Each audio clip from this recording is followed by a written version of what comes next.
I'm Paul Kamin, the General Manager at East Sound Water. I've been asked to share how the COVID-19 pandemic has impacted our water system. First, the COVID-19 virus is not dispersed through water systems. Our chlorine residual provides protection, and the virus is not found in either the groundwater or surface water sources that we use.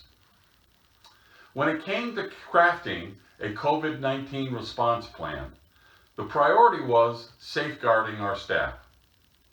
The water system is dependent on our team to keep the system running. This requires our operators to visit over a dozen locations, 7 days a week, 365 days a year. We're doing security checks, water quality testing, adjusting production to match demand, and performing routine maintenance. We have a small staff and a small office. Normally, we work pretty closely together, and that's had to change. We are now trying to limit the office to no more than 2 people at a time. Staff are working on projects on a solo basis, and some are rotating and working from home.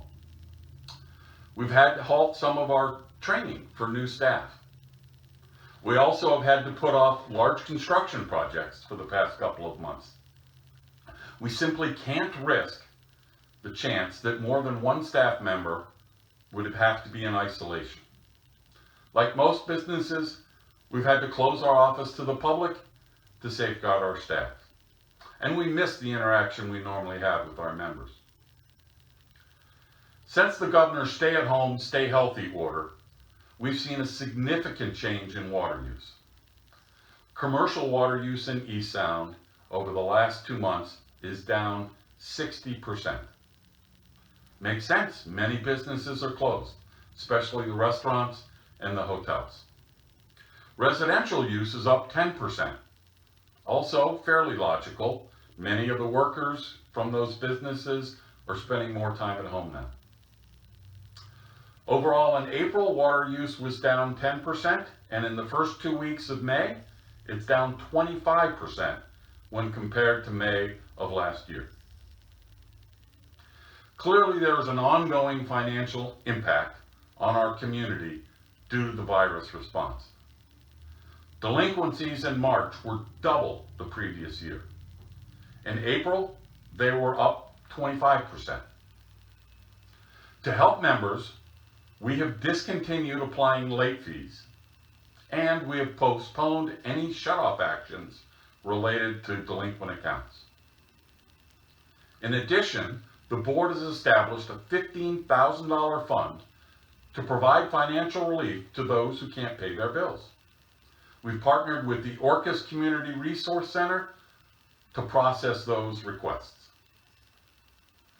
We've also established a service fee deferral program. This program allows members who are having trouble paying their current bills to defer 3 months of obligation till next year. And then they can pay them back over the entire 2021 year with no interest and no penalties. We've set up a unique email address so that members can contact us about those programs. You can reach us at assistance@eastsoundwater.org. While water use is down and will likely remain below normal into the summer months, our service fee revenue has not been hit hard. East Sound Water adopted a new rate structure in 2019 that placed a high priority on revenue stability. That is proving to have been a wise move. So while water use is noticeably down, it's not having a significant impact on our operating budget. We fortunately have also over the years built up financial reserves that can help carry us through hard times if needed. East Sound Water is often the first step in the development process, so we have a reasonable understanding of new construction activity and real estate transactions. Properties are still being bought and sold, and requests for supportive building permits are coming in on a weekly basis. That's a quick synopsis of East Sound Water's response to the COVID-19 challenges. Thanks for tuning in and for your efforts to keep our community safe.